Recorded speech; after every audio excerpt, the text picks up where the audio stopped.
peux te tenir debout. J'aimerais que nous puissions lire quelque chose dans la pensée de Dieu. Nous sommes dans le livre de Ruth. Lisons dans le nom de Jésus. Ruth chapitre 1. Je prends le 20e verset. Nous allons lire à partir du 20e verset. Elle leur dit, ne m'appelez pas Naomi, appelez-moi Mara, car le Tout-Puissant m'a rempli d'amertume. J'étais dans l'abondance à mon départ, et l'Éternel m'a ramené le main vide.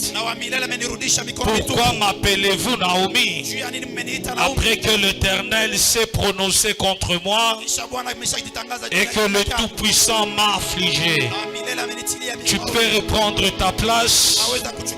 Nous prenons encore Exode chapitre 15 que nous allons lire, qui va nous aider encore davantage.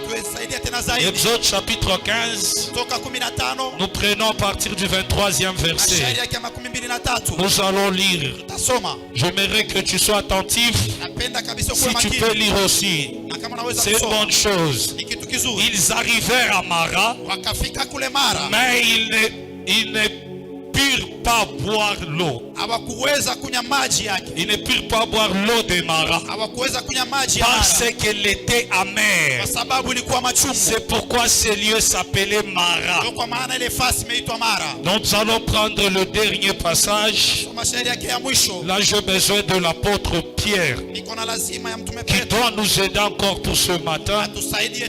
Je suis dans le livre de 1 Pierre. Je prends le chapitre 2 du 3e verset au 4e verset. Si vous avez goûté que le Seigneur est bon, approchez-vous de lui. Pierre vivante, rejetée des hommes, mais choisie et précieuse devant Dieu. Que Dieu te bénisse. J'aimerais que là où tu es, tu fasses une courte prière. Que tu dises à Dieu, parle-moi ce matin. Que Dieu te donne une oreille pour l'écouter. Au-delà des prédicteurs, nous n'avons pas beaucoup de temps, mais nous nous battrons pour être simple et facile. Prie que Dieu te parle ce matin. Et je prie dans le nom de Jésus. Il est écrit dans cette alliance: personne n'enseignera pas son concitoyen. Que l'esprit, tous seront enseignés de Dieu. Seigneur, nous prions. Donnez-nous des expressions faciles, directes, et qu'à la fin de tout ceci, que ton nom soit élevé. Nous prions dans le nom de Jésus, et que nos pensées ne soient pas tes pensées. Celle ta pensée puisse primer ce matin. Seigneur, nous avions besoin de t'écouter. Donne-nous une langue exercée, afin que, Seigneur, que nous puissions être captifs. Dans le nom de Jésus, nous avions ainsi prié. Amen. Nous disons merci à Dieu pour le temps qu'il nous a donné, pour la force et la vie de nous tenir devant vous ce matin. Je ne peux pas aller plus loin sans dire merci au propriétaire de cette chair. Notre Père, nous disons merci d'abord pour sa présence ce matin. Que son Dieu continue à le faire du bien. Et que son Dieu aussi puisse nous soutenir. Et que son Dieu puisse nous faire du bien. Et qu'il reste toujours un canal de bénédiction pour nous.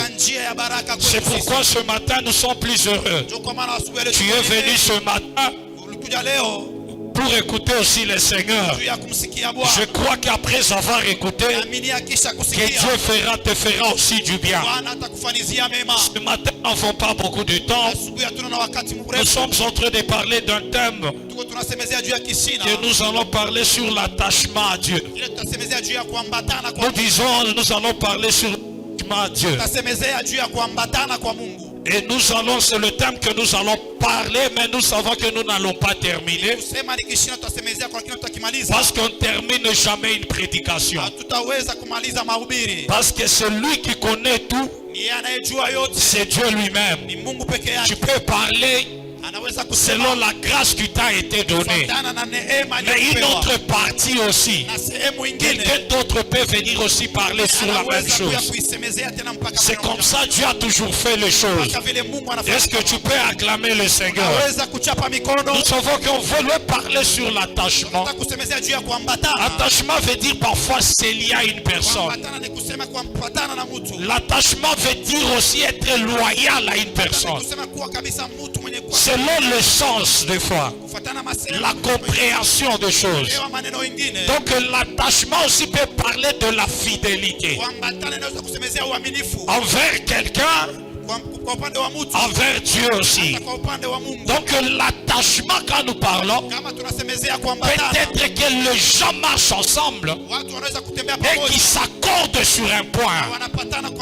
L'attachement aussi, ça veut dire aussi se détacher pour s'attacher à quelqu'un. Je sais pourquoi je suis en train de dire ces choses. Là où il y a l'attachement à quelque chose, et la chose devient notre priorité. Là où il y a l'attachement vers une personne, cette personne deviendra pour nous une priorité. Et autres choses seront en second plan. C'est comme ça que nous voyons dans ce passage. Nous avions lu l'histoire qui s'est passée. Mais j'aimerais commencer d'abord par ce qui s'était passé. Nous avions dit que l'attachement aussi, c'est savoir se sacrifier. C'est savoir aussi donner. Je vis un jour, Jonathan regarde David, lui qui était le prince. Il regarde David. La Bible est en train de dire que l'âme de Jonathan s'attacha à l'âme de David. Donc quand l'âme s'est attachée, il y a eu des paroles que Jonathan veut parler. Il a dit une chose. Il a dit que les jours que je ne serai plus là, pense à ma postérité. Donc si David pouvait s'attacher à Jonathan, parce que Jonathan s'est d'abord attaché à lui, parce que comme il s'est attaché à lui, il doit penser à la postérité de Jonathan. Or nous comprenons une chose. Regardons aussi David. Le jour que Jonathan est mort, David va dire une chose qui m'a toujours choqué. Quand nous sommes dans 2 Samuel chapitre 1, à partir du 26e verset, quand David est tombé et quand Jonathan est mort avec son père, c'est David qui commence à pleurer. Il commence à dire une chose. Il va dire ceci. Comment les héros sont-ils tombés sur des collines? Et puis il va dire une chose. Il dit que ton amour pour toi, tu faisais tout mon plaisir, Jonathan. Il dit que tu faisais tout mon plaisir. Et puis il va encore ajouter que ton amour pour moi est au-dessus de l'amour que tu as toujours donné aux femmes. Ça c'est la déclaration de David. Il regarde Jonathan. Il dit que la manière dont toi tu m'aimes était au-dessus de l'amour que tu aimes les femmes. Parce que non, la manière dont il aime une femme est différente de la manière dont il peut aimer aussi un homme. Mais quand lui il a parlé, il a dit que ton amour pour moi est au-dessus de l'amour que tu aimes les femmes. Or Jonathan n'était pas n'importe qui. Jonathan c'était tout un prince. C'était le fils du roi. Il a laissé la royauté pour aller aimer David, pour aller s'attacher à David. David. Or David c'est qui? David veut dire les bien-aimés. Donc il avait beaucoup aimé David. Cet amour l'a poussé à aimer David plus que les femmes. Parce que Jonathan que vous voyez, c'est l'image de notre Seigneur Jésus-Christ. C'est lui le véritable prince. C'est pourquoi nous l'appelons prince de paix. Mais Dieu nous a aimés par son amour. Il a renoncé au trône de son père et il est descendu là où il y avait David et il a commencé à nous aimer plus que les femmes. L'amour de Dieu, c'est un amour qui est au-dessus de tout. L'amour de Dieu, c'est un amour qui est au-dessus de l'amour qu'un homme peut donner à sa femme. C'est pourquoi David a pleuré. Il dit que ton amour pour moi est au-dessus de l'amour que tu donnes aux femmes. Alors si Jonathan s'est attaché, c'était le tour aussi de David de s'attacher. Comment est-ce que David peut s'attacher? Jonathan lui avait demandé, les jours que tu seras roi, ne m'oublie pas, pense à moi. Si je ne suis pas là, pense même à ma postérité. C'est pourquoi David, comme il était aussi attaché, l'attachement aussi, c'est respecter les paroles qu'on s'était dites. Même si la personne n'est pas là, l'attachement ne dépend pas que nous soyons là ou pas. L'attachement est en train de dépendre. Même si cette personne ne vit pas. Alors un jour David, c'est comme ça qu'il va aller chercher Mephibosheth pour lui ramener, lui faire du bien. Il voulait remplir cette partie du contrat. Parce que quand il y a l'attachement, il y a des choses qu'on doit faire. Quand il y a l'attachement, on doit viser à l'homme avant de viser au bien. Est-ce que tu peux acclamer le Seigneur? Regardez, Dieu est venu encore pour dire que c'est lui le véritable Jonathan. Il arrive en Égypte, il trouve les enfants d'Israël qui souffraient, qui pleuraient. Dieu est venu avec un langage évangélique. Il dit ceci aux enfants d'Israël. Il dit que je vais vous conduire dans un pays où coule le miel. Israël a aimé. Dieu appelle Moïse. Il envoie que va délivrer mon peuple. Regardez, quand Moïse arrive devant Pharaon,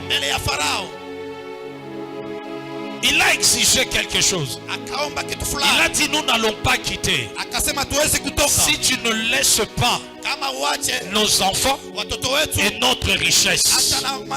Si nous voulons quitter ici, donne-nous notre richesse.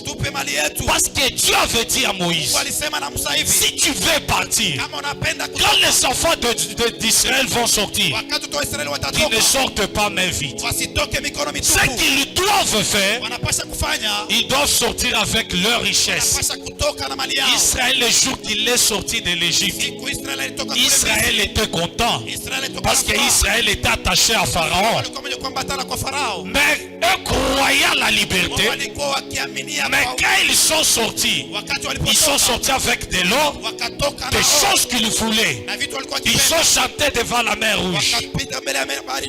Mais quand ils arrivent aux montagnes de Sinaï, ils ont rejeté Pharaon. C'est Dieu qui les lit maintenant. J'aimerais te dire une chose.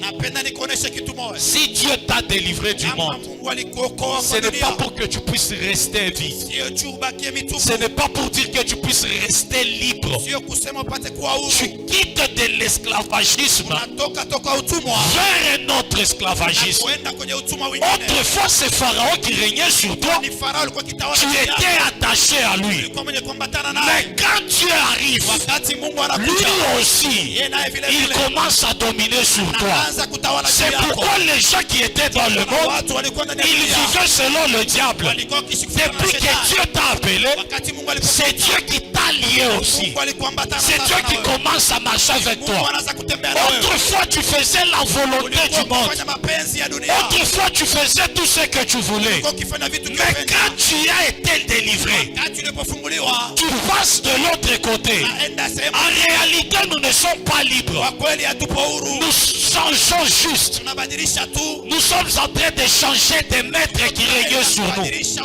Autrefois, c'est Pharaon qui régnait, mais aujourd'hui, ce n'est plus Pharaon. Aujourd'hui, c'est Dieu qui règne sur nous.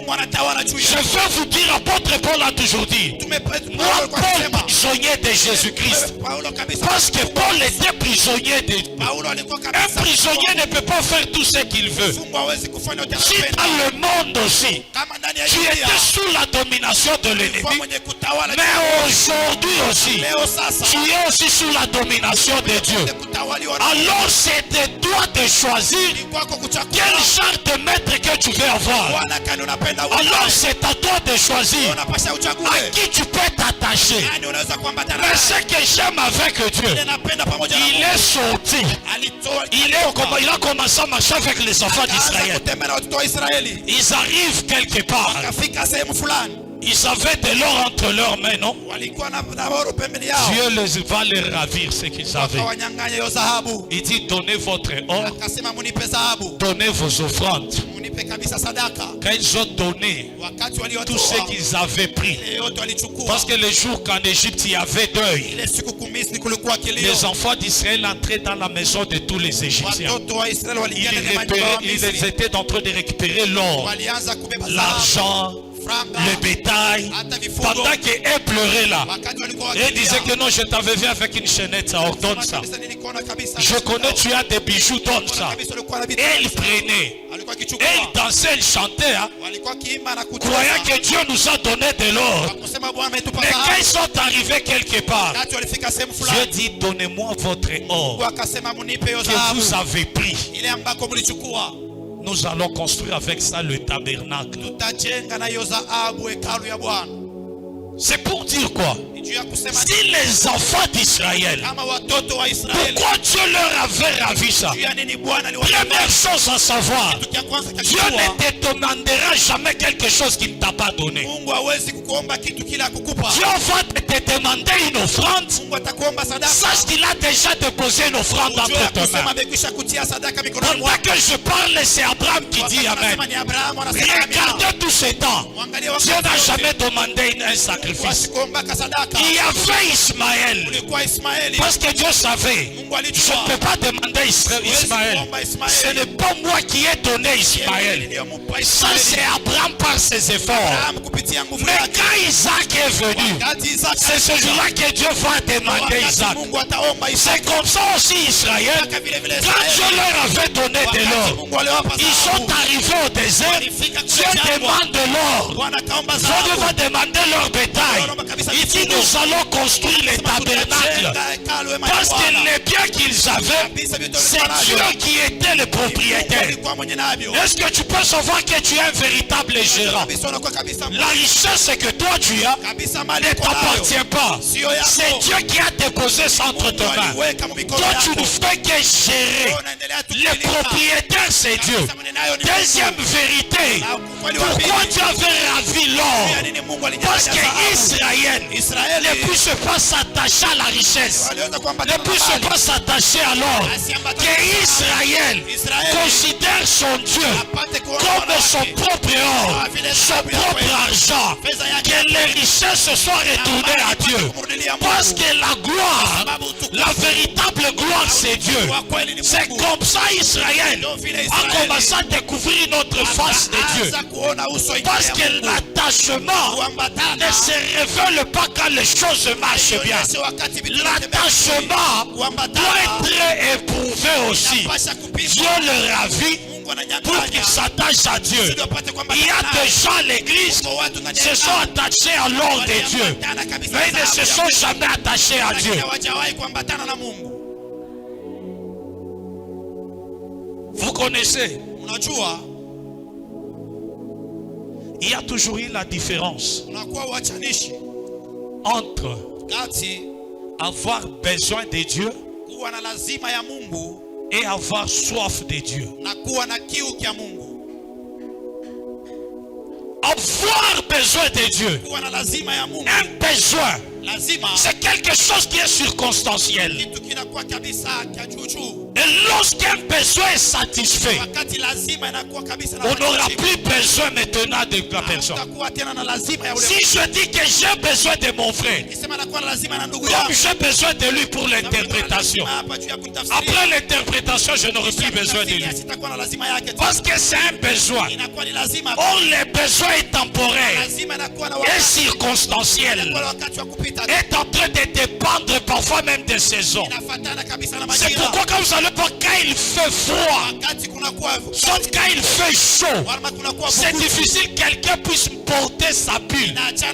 Si quelqu'un portait son pile, c'était occasionnel, circonstanciel, parce qu'il faisait froid.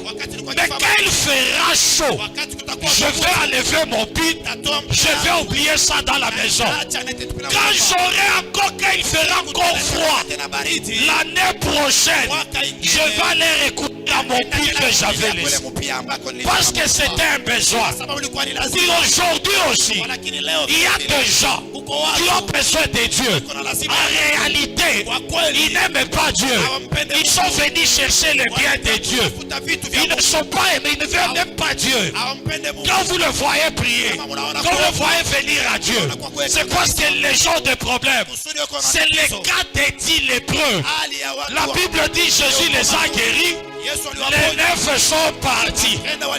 Ils ont même oublié. Ils ne connaissent même plus l'histoire. Mais la Bible dit un seul est retourné vers Jésus et il a été pardonné. Où étaient partis les 9? Les 9 sont partis. Le 1 qui était retourné. C'est pourquoi si quelqu'un te dit la dîme n'existe pas dans la nouvelle alliance, c'est parce qu'il est aveugle et n'a pas bien lu. Dieu avait pris les 1 là comme la dîme. Et les 9 là qui sont partis, Dieu n'a jamais eu besoin de ça. C'est pourquoi les 1 va retourner. C'est pourquoi j'aimerais dire encore, là où il y a l'attachement, il y a la reconnaissance.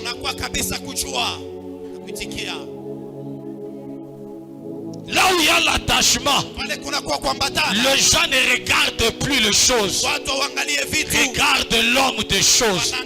Les gens ne vont plus regarder la main de Dieu, ils vont regarder la face de Dieu.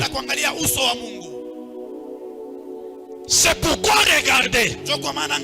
C'est pourquoi je vous ai dit, il y a la différence entre un besoin, avoir aussi soif. Quand Dieu on a besoin de Dieu, c'est pour utiliser Dieu. Peut-être la nuit j'ai mal rêvé, j'étais étranglé. Et là je me rappelle que le mardi il y a un programme de prière. Je fuis, mais dans mes habitudes, je n'aime pas le programme de mardi. Ce qui m'a fait venir là, c'est les choses que je suis allé rencontrer là-bas. Alors comme j'ai besoin de la protection, je reviens aujourd'hui. Mais la soif de Dieu ne dépend pas de ce que nous cherchons de Dieu. La soif est liée à la personne de Dieu. Parce que là où il y a la soif, vous allez voir Pierre. Il a regardé à la montagne de transfiguration. Élie est apparu. Moïse est apparu. Mais écoutez, comme Pierre avait la soif, il a dit, n'y a-t-il pas moyen qu'on puisse construire une tente ici? La tente pour Jésus, la tente pour Élie et la tente aussi pour Moïse. Afin que nous puissions contempler sa gloire, que cette gloire ne soit pas passagère. Autrement dit, il voulait retenir cette gloire. Est-ce que tu peux acclamer le Seigneur? Alors la question que j'aimerais te poser, as-tu soif de Dieu? Ou bien as-tu besoin de Dieu? Réponds-toi toi-même. L'attachement, la Bible nous montre, quand Israël marchait, Dieu a commencé à leur passer par des épreuves. Pour que Dieu ne voulait pas qu'elle les infiltrés puissent hériter Canaan. Quitter l'Égypte vers Canaan, c'est une affaire de 3 jours. Mais Dieu les a ramenés sur un long chemin. C'est là où il va les éprouver. C'est là où Dieu va comprendre. Parmi les gens qui m'ont suivi, il y a d'autres qui ne m'ont pas suivi. Il y a des gens qui cherchaient leur liberté parce que Pharaon les avait fouettés. La preuve en est que une fois ils sont arrivés au désert, Moïse est monté, est allé à la montagne. À son retour, Moïse il descend. Il trouve les gens en train d'adorer les veaux. Et Dieu va tuer 3000 ces jours-là. Pourquoi il a tué? Il ne voulait pas tout ramasser. Il voulait la qualité. Les gens qui sont attachés à lui. Pas de gens qui le suivent, qui ne savent pas pourquoi ils sont en train de suivre. Pas de gens de la race de Orpa qui suivent Naomi. Parce que le mari était encore là. Mais quand Naomi quitte l'état de Naomi et devient Mara, et les gens commencent à se retirer. Parce que Mara veut dire amertume. C'est pourquoi il y a certaines choses dans la vie. Ne regrette pas pourquoi il y a des épreuves. Ne regrette pas pourquoi certaines choses t'arrivent. C'est Dieu qui est en train de sélectionner les gens qui doivent rester avec toi. Pendant que tout est en train de bien marcher dans la vie, tu verras toute forme d'amis. Quelqu'un a dit, la réussite amène beaucoup de faux amis et de vrais ennemis. Quand tu échoues, tu vas rester seul. C'est pourquoi deux fois, le fait de chercher chaque fois à faire pleurer aux gens, tu vas t'attirer de gens qui ne font pas partie de ton vie. Tu dois apprendre à rester toi. Tu dois apprendre à voir des vrais gens. Reste vrai. C'est que tu es, tu dois le rester. Paul parle à Timothée. Il dit que mon fils Timothée, n'aie pas honte de mes chaînes. Il dit que beaucoup m'ont fui. Quand j'étais lié, personne n'est pas venu me voir. Il mène m'a fui. Il n'y avait qu'un seul Romain qui était venu voir Paul. Et Paul dit que Dieu répand de sa grâce sur la maison de cet homme-là. Quand nous sommes dans de chaînes, c'est là où vous allez voir l'amour déjà disparaître. Les détachements commencent à se révéler. Les critiques commencent à monter. Les gens que tu ne connaissais pas, eux aussi vont profiter de ton faiblesse. On arrête Jésus. On part avec lui. On voit Pierre, on lui pose la question. Que toi aussi tu marches avec lui, non? Il dit, moi, marche avec lui.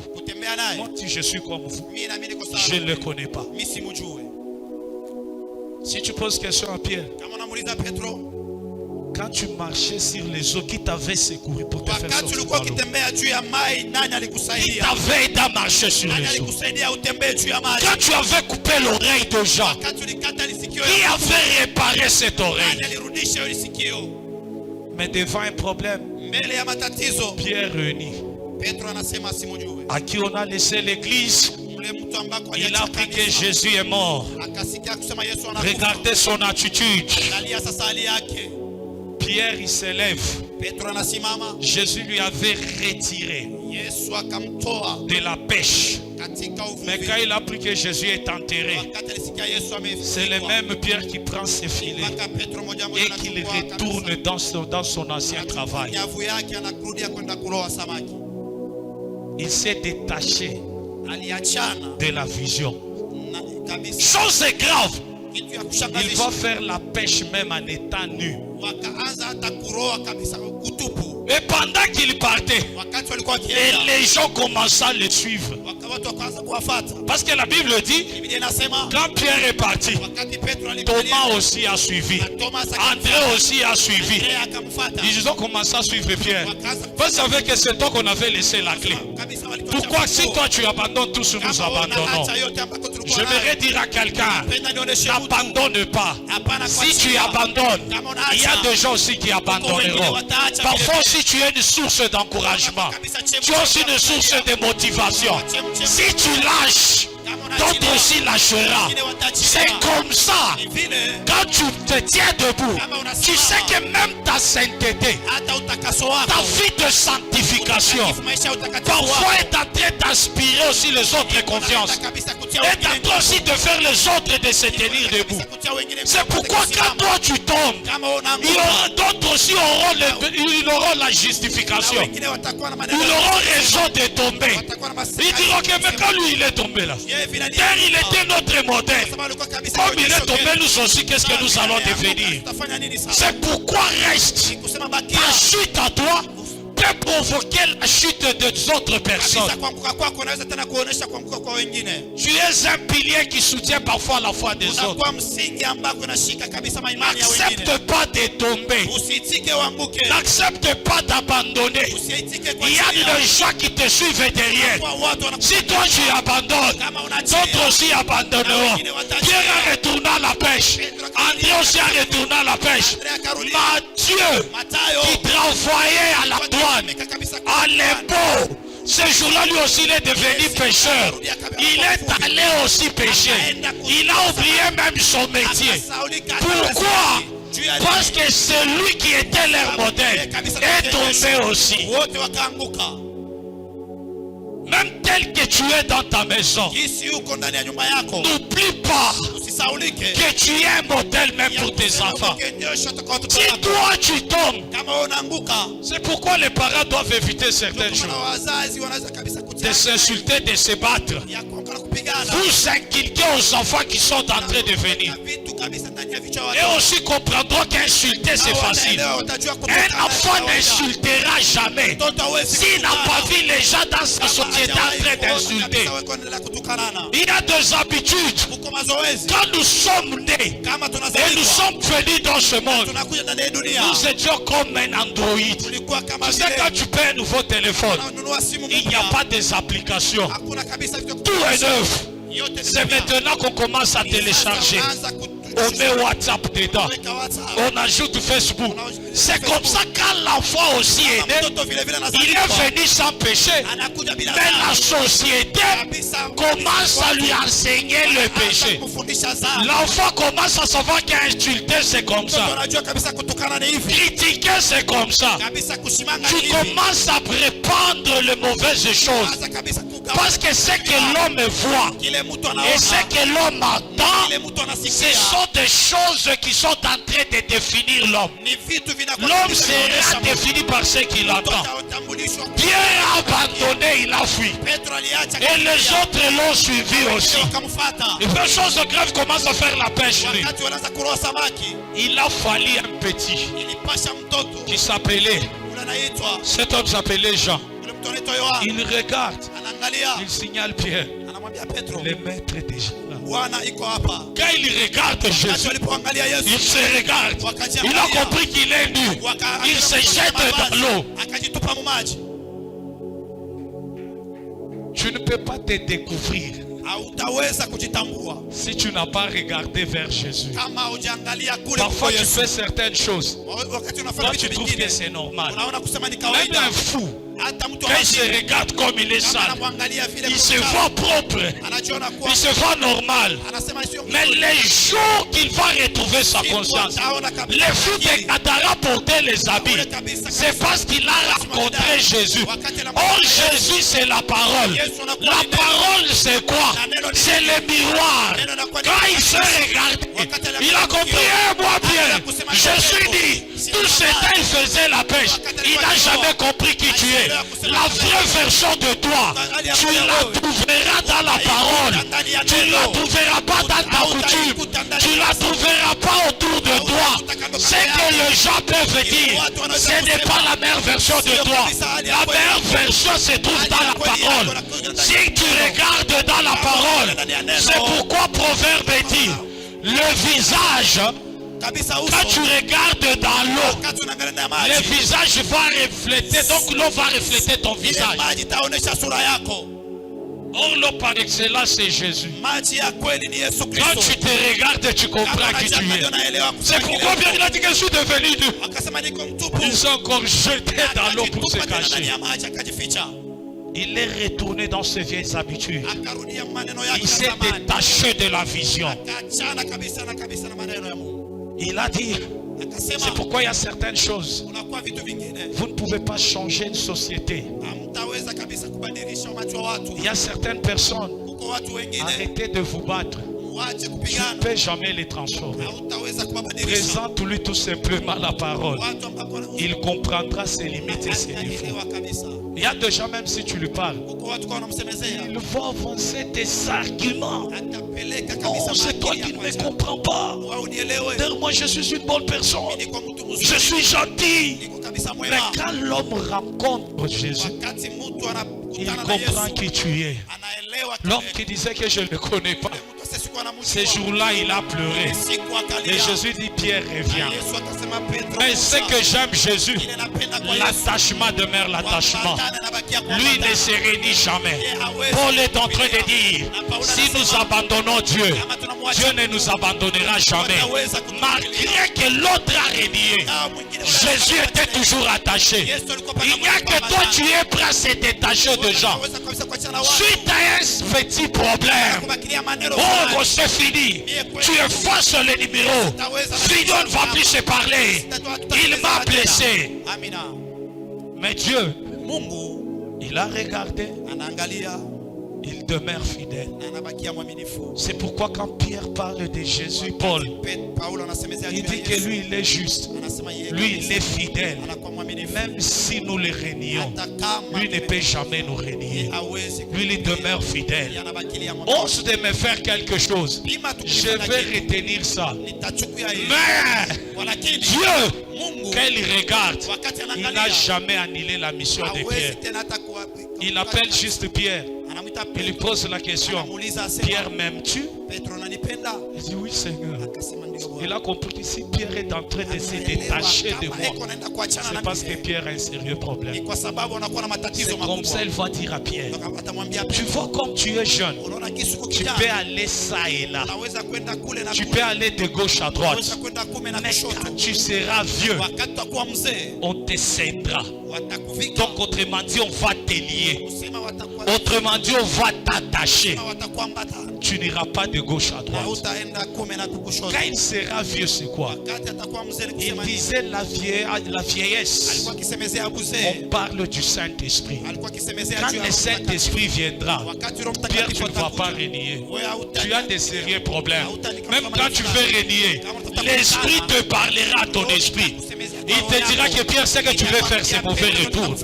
Parce qu'il est attaché. C'est la corde qui nous lie de Dieu. Même si on veut aller, tu ne peux pas dire que tu as le Saint-Esprit. Mais donc devant, tu pars toujours de gauche à droite. Toi, tu ne t'intéresses pas. Quand il y a le programme de culte que tu fuis, ça c'est quel Saint-Esprit qui fuit l'église? Le Saint-Esprit ramène les gens vers Dieu. Le Saint-Esprit va t'attacher à Dieu. Le Saint-Esprit te parlera. Éteins ton téléphone. Éteins ton écran. Va d'abord prier. Dieu nous a donné que 3 séances dans la semaine.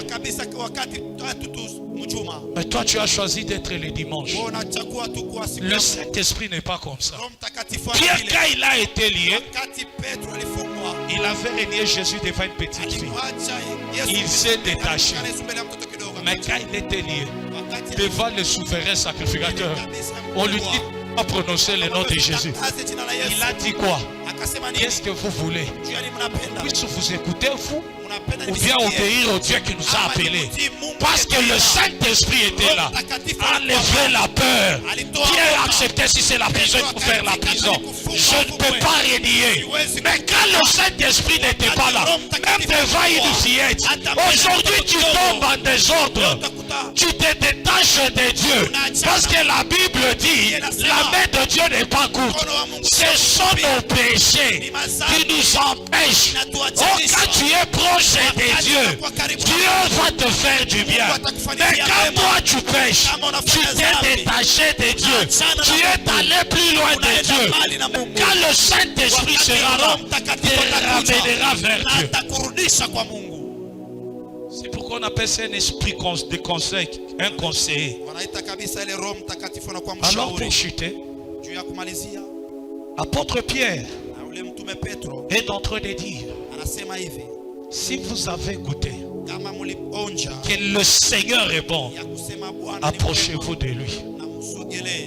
Donc c'est quoi la beauté du Seigneur? Quand vous goûtez au Seigneur, c'est ce que le mardi on avait dit.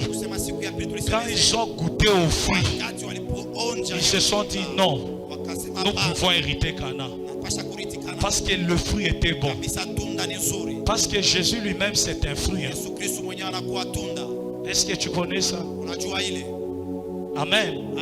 Est-ce que tu peux acclamer le Seigneur? Vous savez, l'ange Gabriel est venu. Si tu es comme moi, tu as fait l'école catholique. En religion, on ose d'échouer dans toute autre chose. Mais pas dans la religion. Et surtout là où nous enseigne, je vous salue Marie. Vous allez voir, je vous salue Marie. Pleine de grâce. Le Seigneur est avec vous. Vous êtes bénie entre toutes les femmes. Et Jésus, les fruits de tes entrailles. Donc Jésus, c'était tout un fruit. Comme c'était tout un fruit, quand nous les goûtons, nous devrons nous approcher de lui. C'est pourquoi on l'a pris. On l'a amené à Gethsemane parce qu'il était un fruit. Cela on devrait les presser pour enlever les jus qui étaient en lui, afin que le Père puisse boire. C'est pourquoi Jésus, quand il priait, il a dit que Père, si cela était possible, retire de moi cette coupe. Pourquoi la coupe? Parce que Dieu devait boire ce qui était dans son Fils. C'est pourquoi Jésus, quand il priait, Gethsemane veut dire, c'est lié où on est en train de presser. C'est Christ qui était en train d'être pressé. Et vous allez voir les grumeaux de sang qui tombaient. Parce que le Père était en train de le presser. Afin qu'il puisse produire le vin que le Père cherchait. Alors quand nous les goûtons, arrêtez, n'allez pas loin de lui. Approchez. Donc quand nous écoutons l'évangile, approchons-nous de Dieu. À chaque fois tu écouteras la parole de Dieu, attache-toi à cette parole. À chaque fois Dieu te visitera, attache-toi à Dieu. Aujourd'hui les chrétiens, juste une petite bénédiction. Dieu n'a même pas commencé à bénir. Il a fait juste un avant-goût. Les gens ont fui l'église. Les gens sont devenus rares. Les gens sont devenus orgueilleux. Dieu, on dirait, c'est comme si Dieu lui avait dit, ce que tu as reçu, c'est tout, il n'y aura plus d'autres. Tu peux t'enfuir maintenant. Dieu ne voulait juste que commencer. Juste une petite onction. Tu commences à prier pour les gens. Et la rue commence à se terminer. Depuis ces jours-là, tu es devenu orgueilleux. Tu ne veux plus que personne te conseille. Parce que tu as prié pour la toux. Tu as prié pour la rhume. Parce que tu as vu un songe. Ça s'est réalisé. Tu t'es dit même, je suis devenu prophète. Désormais aussi, je vois. Commence à me respecter. Les jours qu'on va t'appeler frère, tu te fâches. Si vous avez goûté, approchez-vous de Dieu. Dieu n'a pas encore fini avec toi. Tu as bien prêché. On t'a juste offert. On juste une offrande de $100. Depuis ce jour-là, les autres sont devenus des petits. Les pères, tu ne les respectes plus. Plus de considération vers les gens. Quand vous écouterez, approchez de Dieu. Dieu t'a guéri. Approche-toi de Dieu. Prends même une offrande. Viens reconnaître. Est-ce que c'est dû à l'hôpital? C'est que tu allais dépenser. Dieu t'a guéri gratuitement. Parfois l'hôpital où nous dépensons et nous ne sommes même pas guéris. Mais on continue toujours à y aller. J'aimerais que tu comprennes. Si vous avez goûté, approchez-vous de Dieu. On t'a donné le travail. Tu n'as même pas eu la promotion. Au quartier, tu ne salues plus les gens. Tu commences à sortir les matins et tu rentres le soir. Depuis les jours-là, dans la famille, il y avait un problème. Tu as contribué avec ton $10. On dirait tous les vieux de la famille ont déjà échoué dans la vie.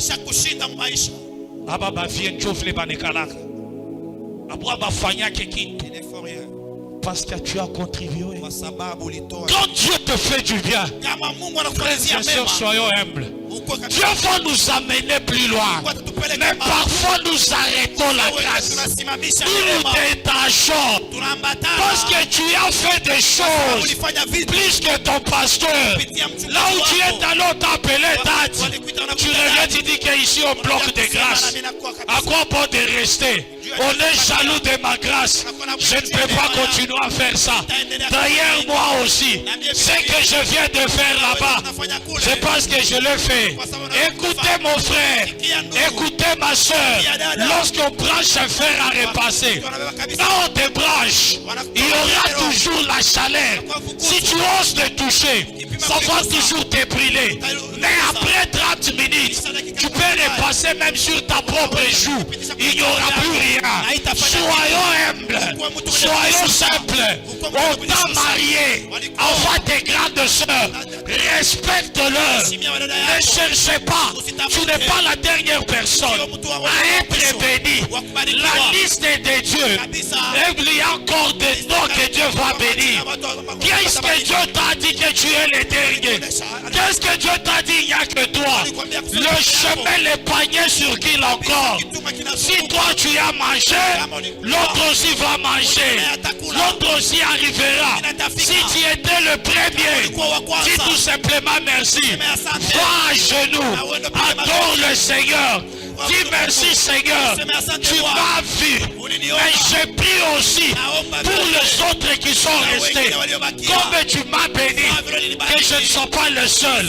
Si je reste le seul, le poids tombera sur mes épaules. Suscite encore d'autres personnes. Suscite encore d'autres héros. Dieu donne-nous des héros qui viendront compléter le travail que nous faisons.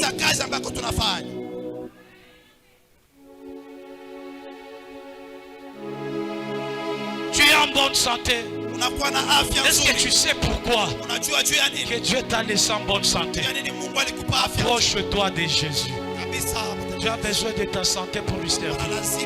Au-delà de donner, apprends aussi à se donner. Aujourd'hui, parfois offrir apparaît facile. Dieu t'a donné la bonne santé. Vous savez, il y a combien de grâces qui sont en train de mourir dans des chaises? Quand vous posez la question, je te dirai les membres Nyangare, les membres Yab. C'est le problème de Babatomichi. Dieu n'a pas répandu la grâce qui est chez les hommes que tu vois devant vous. Il y a aussi une portion de grâce, une portion de Dieu qui est en toi. Toi, le problème de l'église ne t'inquiète pas. Même quand tu trouves un désordre, ça ne te dit rien. Tu peux arriver, tu regardes, tu pars. Quand tu cherches à accuser, tu dis non. C'est l'autre qui est censé faire ça, ce n'est pas moi. Dieu ne t'est pas appelé pour rester sur ta chaise. Approche-toi de Jésus. Tu dois te poser la question. Parfois, demandez aux gens qui souffrent, sont en train de vous envier. Il y a des gens qui cherchent à faire plus que vous, mais ils n'ont pas ce que vous avez. Il y a des gens, parfois, il nous arrive, tu lis, tu as du mal avec les nerfs, mais tu t'efforces, tu lis. Tu n'as jamais dit à Dieu, Seigneur, guéris-moi d'abord, et puis je viendrai maintenant. Non, malgré la douleur, tu es censé le faire. Mais toi, Dieu, t'as donné la bonne santé, t'as donné une bonne vision, t'as donné une santé où tu ne souffres pas, même pas des nerfs, pour lire la parole de Dieu. On dirait c'est comme si c'est quelque chose qui ne te concerne pas. Il a fallu qu'on lise pour toi. Tes yeux là, c'est devant un téléphone. S'il faut regarder comment les autres insultent, même à minuit, tu vas regarder. Mais s'il faut lire la parole de Dieu, ça ne passe pas. Là, tu te fatigues. Il y a des gens qui ont des applications de Bible ici, mais qui n'ont jamais lu, qui ne s'approchent jamais de leur Bible. Il faut qu'on lise pour eux le dimanche. L'église, dans l'ancien temps, les gens venaient avec des questions. J'ai lu. Voilà ce que j'ai vu. Pasteur, est-ce que peux-tu m'expliquer ce que je lis? Personne aujourd'hui ne le fait pas. Si quelqu'un vient, papa, mes affaires ne marchent pas. Trop attaché au bien, pas attaché au Dieu de Dieu. Si l'église est en train de boiter, c'est parce que chacun est dans son chacun. Personne ne pense pas à l'œuvre de Dieu. Dieu ne t'a pas créé pour que tu ailles travailler au gouvernorat. Si tu travailles au gouvernorat, à la présidence, si tu es dans les affaires, c'est juste pour avoir un moyen pour survivre. Mais la mission pour laquelle Dieu t'a appelé, c'est pour que tu puisses lui servir. Dieu n'a rien à voir avec ton gouvernorat. Dieu n'a rien à voir avec tes affaires. Tu as besoin de toi d'abord. Il cherche des serviteurs. Quand il est allé d'Égypte, il n'était pas dire ceci, qu'il libère Israël. Non, ce n'est pas ce qu'il a dit. Il est allé dire, libère Israël pour qu'Israël puisse aller me servir. Tu avais besoin des serviteurs. C'est pourquoi Dieu t'a béni. Sers Dieu. Dieu ne t'a pas béni. Attache-toi aussi à lui. Le moment aussi le plus difficile de notre vie, ce n'est pas quand nous manquons. Le moment aussi le plus difficile de notre vie, c'est quand nous aurons tout ce qu'on cherchait. C'est là qu'on commence à négliger les choses. David de tout ce temps, il était un grand guerrier. Il combattait à la guerre. Mais quand il est devenu roi, la Bible dit David dormait du matin au soir. Arrivé le soir, il se tient sur son balcon. Il regarde en bas. Il a vu une femme. Mais quand David n'était pas encore roi, quand David avait des problèmes, il marchait avec son épée partout. Il allait en guerre. Mais quand il est devenu roi, il a commencé à aimer les femmes. Le moment le plus difficile de notre vie, ce n'est pas quand nous manquons, c'est aussi quand nous avons tout ce qu'on cherche.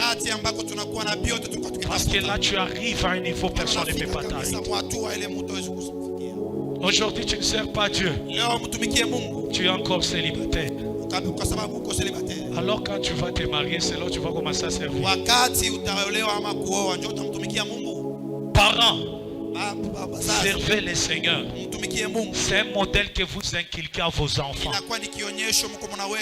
Tes enfants là, quand ils vont grandir, ils vont commencer à jouer au pari foot. Vous venez à l'église, donnez-leur une offrande, dites-leur aller offrir. C'est une culture, vous leur inculquez. N'attendez pas. Quand ils auront l'argent, ils ne connaissent pas l'église.